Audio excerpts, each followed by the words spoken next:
I'll try to keep it short, and please don't forget the food. Please make that disappear. What a time to be getting promoted. I was going to say that making 05 just means that you've shown up and that the Army would rather keep you employed than have you go somewhere else. But you stole the wind out of that and said that's what it took to get to major. I feel like if you stay around, you don't commit one of the 3 cardinal sins, you'll keep going. So I think of this as just getting older. But such a weird time to have it happen and then, get this random assignment that I think most people are aware of, to go someplace to do a skill that I don't have anymore. But I'm gonna keep it positive, and I thought a lot about what I wanted to make my moment with the attention on about. And I thought that I would talk about some of the people and the places that the Army has led me to over the years, and it'll go quicker than it seems like in retrospect. But I'll start with the places. So I put on the uniform almost 20 years ago to the day when I started at West Point. I was there for 4 years. I did summer assignments at Fort Knox, Fort Sill, and then Fort Benning. I'm gonna use some old base names. Fort Benning. I went to medical school in Los Angeles. While I was there, I did rotations at El Paso and San Antonio and at Fort Gordon out in Augusta, Georgia. Finished that, I came here for an internship. I went to the flight surgeon course at Fort Rucker. I got stationed at Fort Hood. I was there for 1.5 years before I deployed to Afghanistan. I came back to San Antonio. There was a Walter Reed trip in there sometime too. And a bunch of away football games. But I came back to San Antonio after deploying and started radiology residency. That was kind of the best, most stable 4-year stretch, and this is kind of where it all started for me. Let's see, we did ARP in Washington, D.C. I did 1 rotation at TCH, got out of that senior one. That was sweet. And then I was here for a short staff year. I did fellowship at UT, and then I got the great assignment to Leonard Wood. Came back for the captain's career course, back to Leonard Wood, then back home to San Antonio, here for another year, then to Iraq, and then finally back. Oh, and don't forget Kuwait, in and out each time. So I've been a lot of places, and sometime in there we got married and the kids were born. Yeah, sometime around the finishing at Hood and coming here. And so I think as I was thinking about all the places that I've been, it's true that you join the military and see the world. Not always the best parts of it, rarely the best parts of it. But I've spent the most time here in San Antonio by far, and I would consider this the best part that the military has to offer.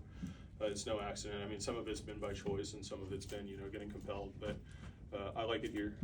I like you all. I like working here.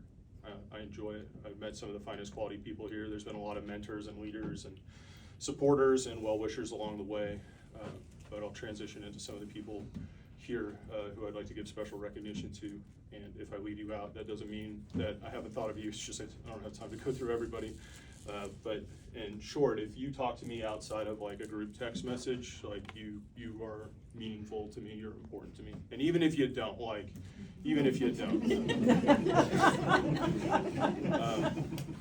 I'm gonna say my family for last to not risk going shorter on them up front and longer on some other people at the beginning.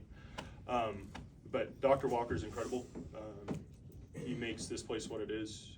He's the only one I would have officiate for me. There should be a day every year that we do something to celebrate him, like a promotion ceremony, but not a promotion, because then you'd be out of here. But there should probably be one thing, every year that we do, because he makes this place an enjoyable environment to work in. Dr. Clemenshaw, who I'm glad is here, he was my mentor when I was a resident, and he continues to be somebody that I go to for advice and guidance as recently as yesterday. Sergeant Garcia for putting this whole thing on. I owe you something once I find out where you like to eat at. We're gonna keep going. I've had some great co-residents. I've had some great residents while I've been a staff. Some of you guys are great. You're good personality. You're way more intelligent than I was at a resident. Sometimes you teach me new and creative ways of doing things that I never thought of before. And I fix all that for you, but it's a good effort. I love to see what's possible. I've been indebted to some great program coordinators, some really intelligent staff while I've been here as a resident and a staff. I'm always learning from folks, even if you're not teaching me directly, I'm reading what you're doing and figuring it out. I'd be remiss if I didn't mention Christian Carlson. Some people remember that name. He, for every thorn that I caught from him, there were a couple berries in the bush. And he helped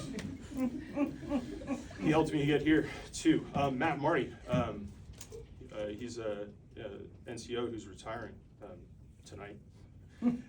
He kind of took over teaching my son baseball while I was deployed this most recent time, and kind of became a friend out of it. And now we see their family every week. It's been awesome. All right, I'm gonna move into family. Here in the front row with us, I have my mother-in-law Vida and Nana, our nanny turned family member over the last 8 years, and Sarah, our nanny turned adopted daughter turned more of an adult friend now. These are the people, not immediate family, but the people who allow me to do the things that I do, and I think that anyone who's busy is only able to be that way because there's an incredible support team behind them. Rides and kids and pickups and lunches and watching kids for the afternoon and taking them overnight and coming on trips and keeping an eye on things. None of that could happen without them. All right, circling. My kids, I don't like a lot of attention on me in a big setting because I don't think that what I do is that exceptional. I think that I just show up and attack my job. But I was okay with doing something and taking up your time because I think for me, the kids' experience with me being in the military has been mostly understanding that it pulls me away from home on all those various times. And the kids have been so resilient and strong, and they're turning into such great little people. They'll tell me every detail about their day. They'll keep me feeling like a member of the family over FaceTime. They'll tell me about their successes in their sports, and it sucks every time I have to miss. Riley does competitive cheer, and she's great at it. And Everett does pretty competitive baseball, and he's getting there. He's pretty great too. He'll be better than me in no time at all. But for all the time away that I've had to spend, I'm glad that they are where they are, and hopefully that cuts down here soon. We'll see how much privilege rank has. And then last but not least, my wife Jen, who's been with me since the end of Los Angeles, since the end of medical school. We got married right after I graduated medical school and did my first promotion from lieutenant to captain, and has been with me ever since. It's not been easy, and it continues to be a tough road, but Jen handles everything about me that isn't work. Every event in the calendar, every item that comes in an envelope, or grocery bag that comes in the house, or financial decision, or social activity, I over time it's kind of evolved into this thing where Jen is my complete other half or 3/4. Like nothing that I do outside of work happens without her doing it. And like Dr. Walker said, I couldn't be here today. It wouldn't have happened without you. And I sometimes take that for granted. I'm sure it's only natural, but I love you and I appreciate you. Our 12th anniversary is tomorrow. And even if I have to leave here next week, we'll at least get this anniversary together. I was on my way to El Paso. I forgot El Paso better now. So on my way to El Paso this time last year. So we're excited to have that time together. Again, if I didn't mention you, it doesn't mean that I don't appreciate you and that you haven't done something and mean a lot to me. Thank you all here for showing up. It means a lot to see your faces and to have this time, because you don't see me much. I'm around in the days more than I want to be. That's my choice. But it's one of the worst parts about going to overnights is just that I'm not around the people as much anymore. I still like it. I'm not giving that part up. But yeah, that's all I have to say. I'm old school. I wore my favorite old version of the uniform. It's all broken in and probably looks pretty ratty. But if we're gonna do a little like handshake line, I hated those when I was in here because it's like, how do you get around the chairs and stuff? But if you feel so compelled, we don't stick the pins in anymore. So, oh, you're first. We don't stick the pins in anymore. But if you want to give the leaf a little thud like my son did, I'd be happy to receive it. Thank you again. Appreciate it.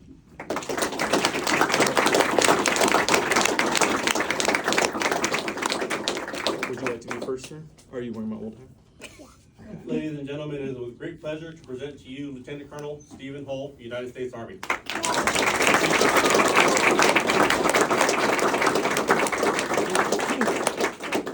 Feel free to join us for refreshments in the resident library and have a great day. This concludes today's ceremony. Please join us in congratulating the newest Lieutenant Colonel in the United States Army.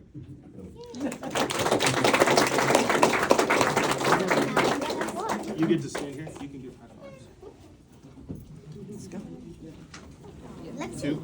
Thank you, sir. Appreciate you. Thank you. Thank you. Congratulations. Come here, Riley. Sit down. Appreciate you. I think I know you.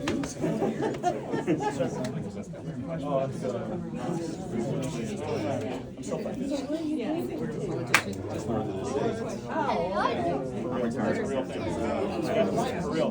Thank you, Ted. It's my TPC golf course up there.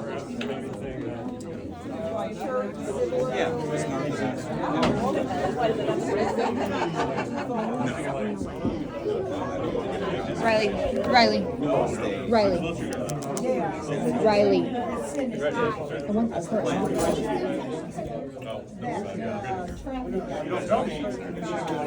Everett.